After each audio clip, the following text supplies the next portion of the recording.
Hello, and welcome to Get In We're Going Healing, a place where we talk about mental, emotional, physical, and spiritual well-being to help you become the greatest, most authentic version of you.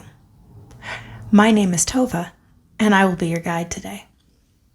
So today I felt compelled to come and talk to you about knowing when to act and knowing when to wait.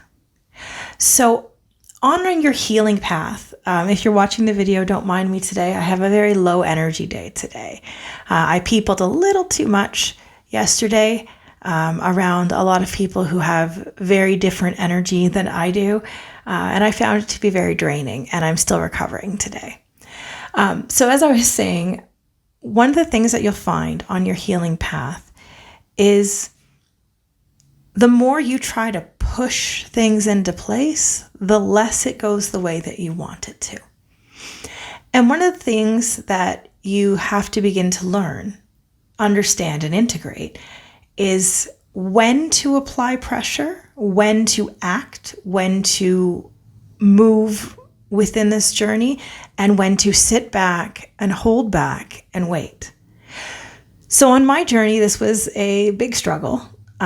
Because I would go back and forth between the levels. I would go on one side, I would deeply feel the need to surrender, and I would just say, well, if it's going to happen for me, if it's going to happen to me, if the universe is going to give it to me, then I don't have to do anything. I'm just going to do nothing. I'll just wait. And on the other hand, then I would get frustrated after I was waiting and then nothing happened. So then I felt like I was wrong in needing to wait. And then tried to force things to happen, make things happen, force conversations that I felt needed to be had, trying to force finding employment instead of waiting for opportunities. Knowing the difference between when to act and when to wait. Now, this isn't just all about surrender, okay? This is knowing when to surrender and knowing when it's time for you to make a decision and move forward on a choice. So it's not about going out and making things happen. It's about waiting for opportunities to come to you and then just making a decision and acting then on the choice available to you. So that might look like, let's say you're self-employed and you have a business that you're running, and you have put a lot of time and effort into marketing. You have put a lot of energy, a lot of finances, a lot of effort into your marketing. And it's not paying off. Not enough to warrant how much energy is putting into it. The energy output isn't equal to the energy input. In that case, the issue might be that you're trying to force the marketing. You're trying to make it happen by putting in more effort. When the universe tries to tell you that ease and then response is the way to go, you're reactive. Now, why are you reactive? There's a good chance if you're putting that kind of time, effort, and money into a marketing budget that your business is not doing as well as you'd hope it to, as well as you'd like it to. So that puts you in a space of fear. You are afraid because the business maybe isn't making enough money to balance stuff out. Maybe you're afraid. You're afraid that the business isn't going to make the finances. You're afraid. You can say all the things you want about the details, but this, but that, but Tovah this, but Tovah that, but da da da da da. You can name them off all you want. Okay, that makes no difference. The amount of reasons why you're afraid doesn't change the fact that fear is what's driving the motivation to do the heavy marketing. Now, this is not necessarily everybody. This is just an example, okay?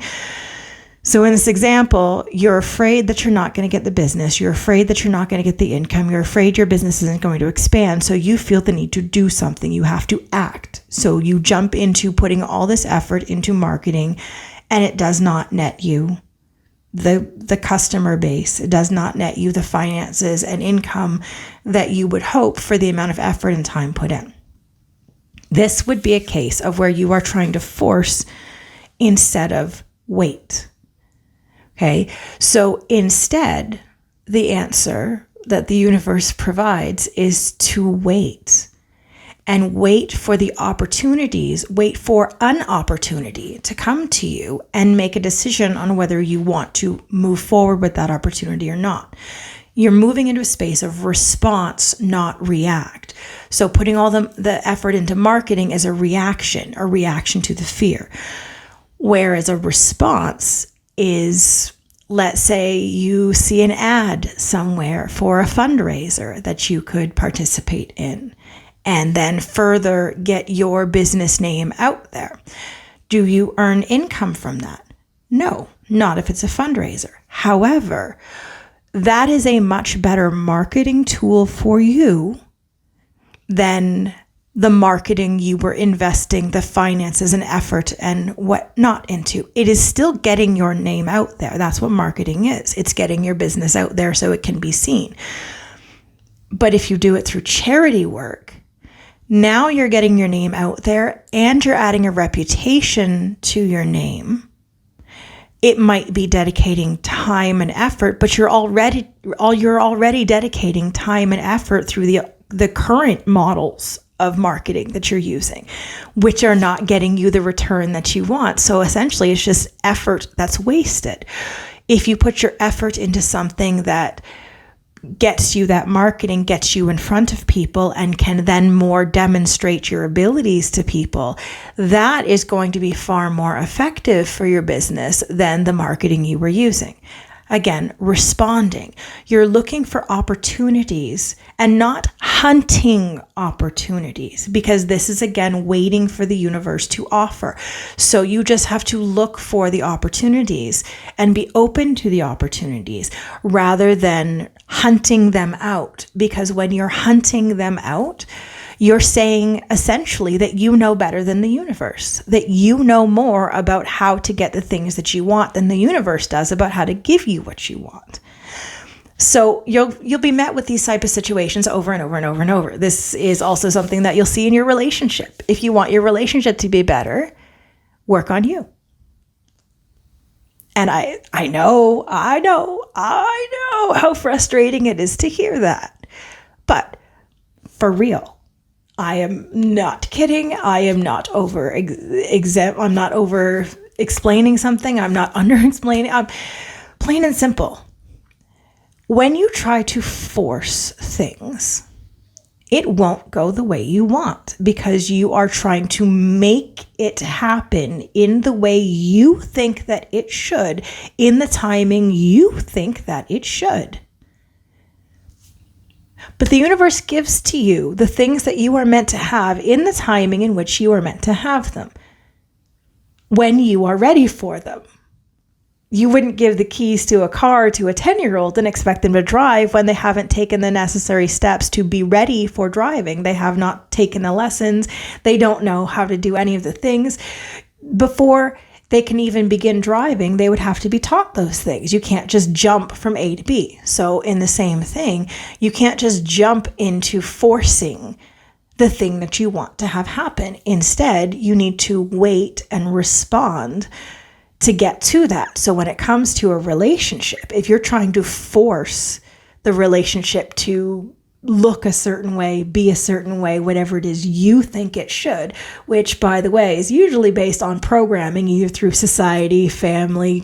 There's lots of different places where we are holding on to the ideal of what something should look like. When we let go of the idea of what it should look like and focus more on what it would feel like to be in a relationship that way, what it would feel like to be in the relationship that you ideally want, right?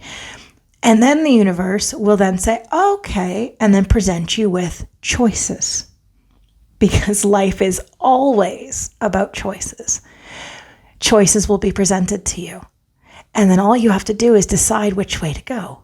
So if traditionally what you've done in the relationship is when your partner brings up something, I don't know, for example, if they bring up some type of negative feedback that you might perceive as criticism, okay?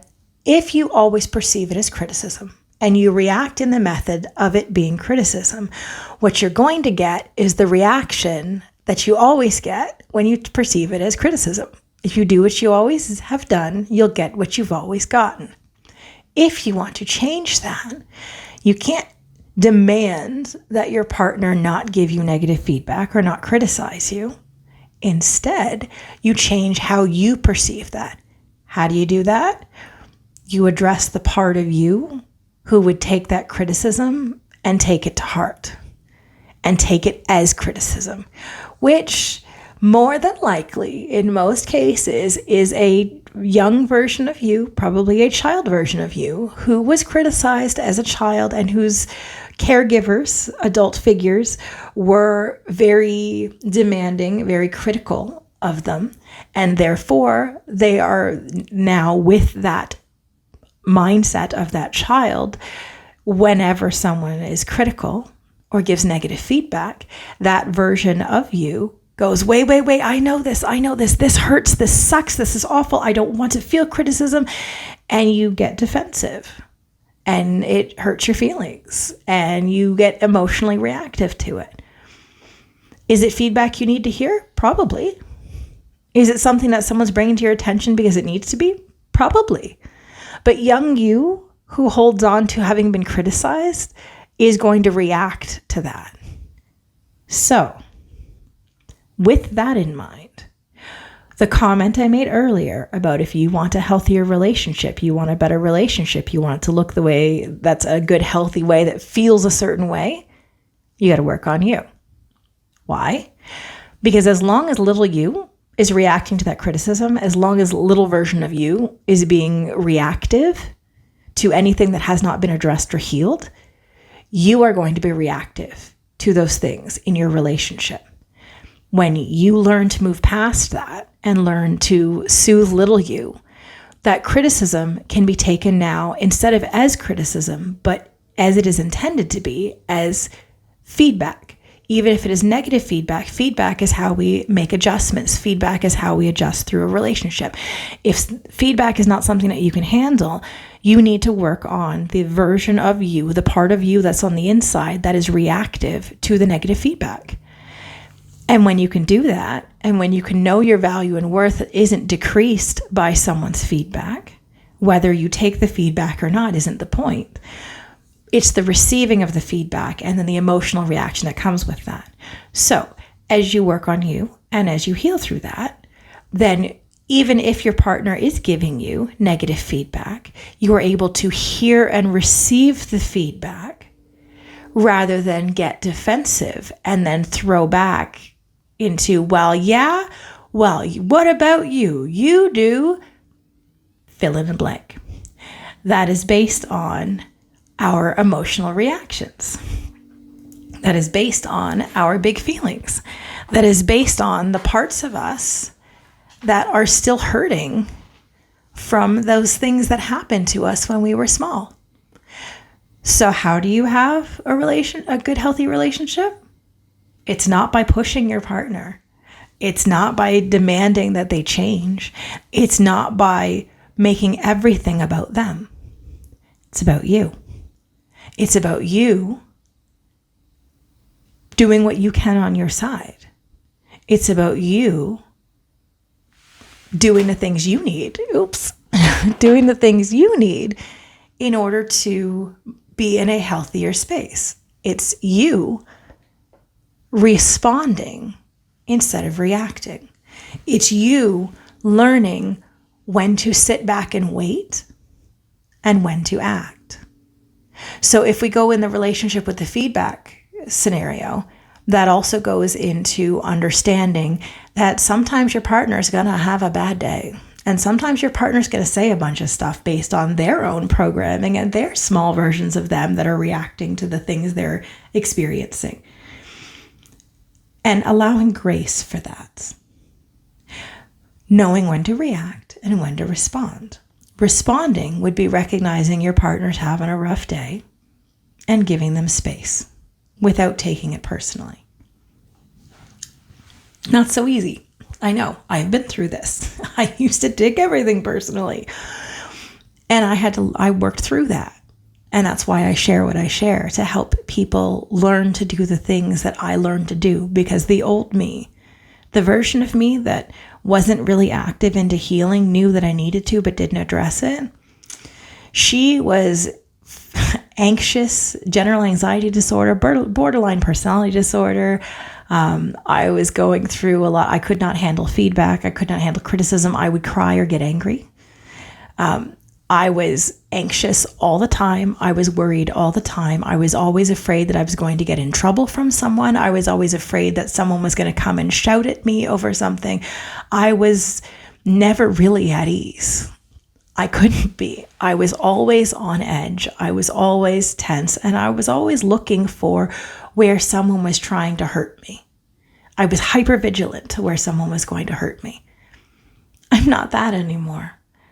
It took work to heal through it. It took work to process through all of these things. It took work to look at these things, these patterns, and address them and work through them. It took work.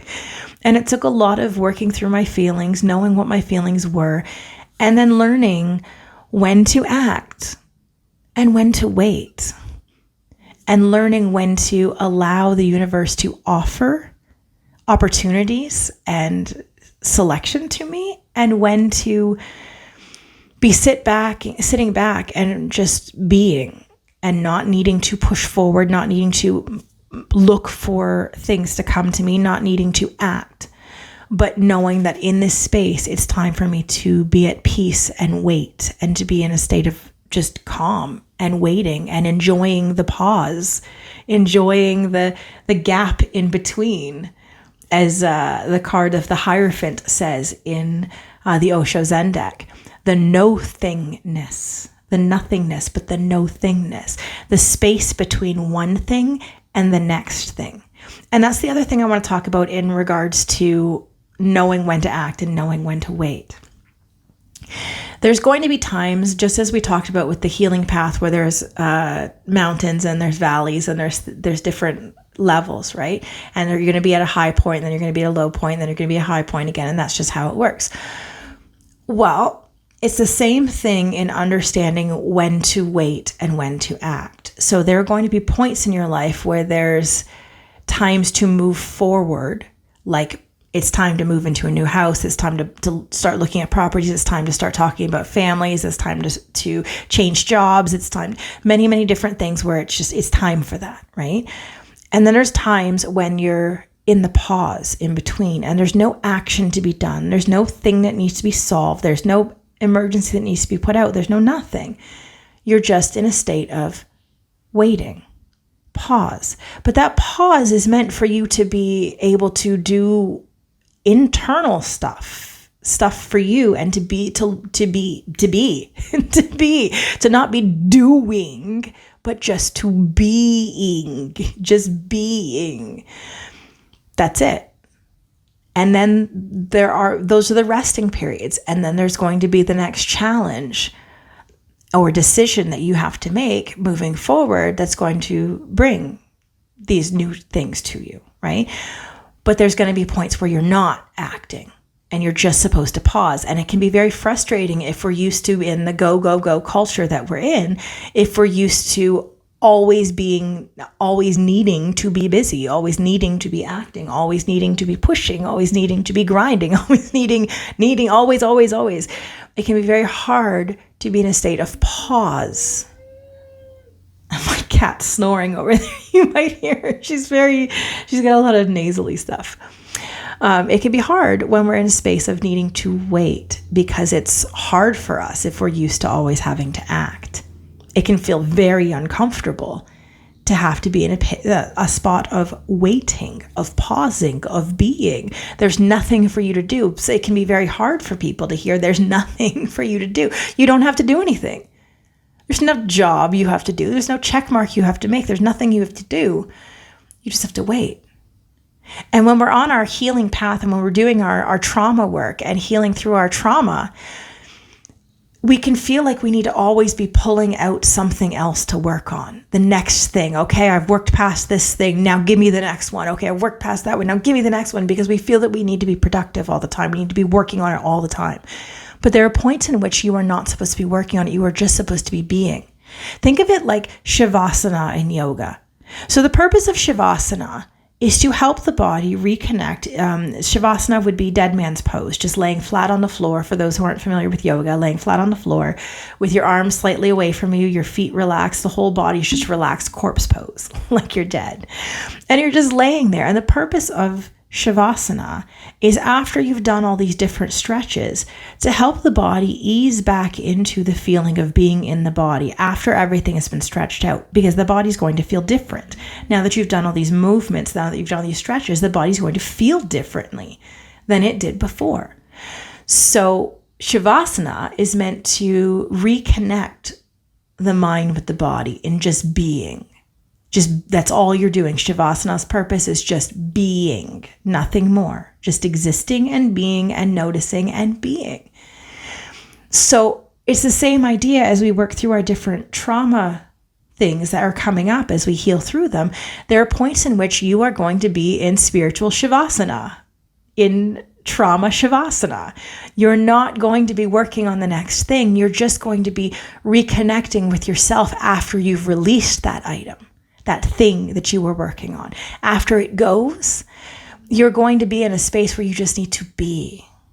And that's good. That's a good thing. And it can feel very uncomfortable, as I said, if you're used to always feeling the need to be and productive and feel that you're being lazy if you're taking breaks.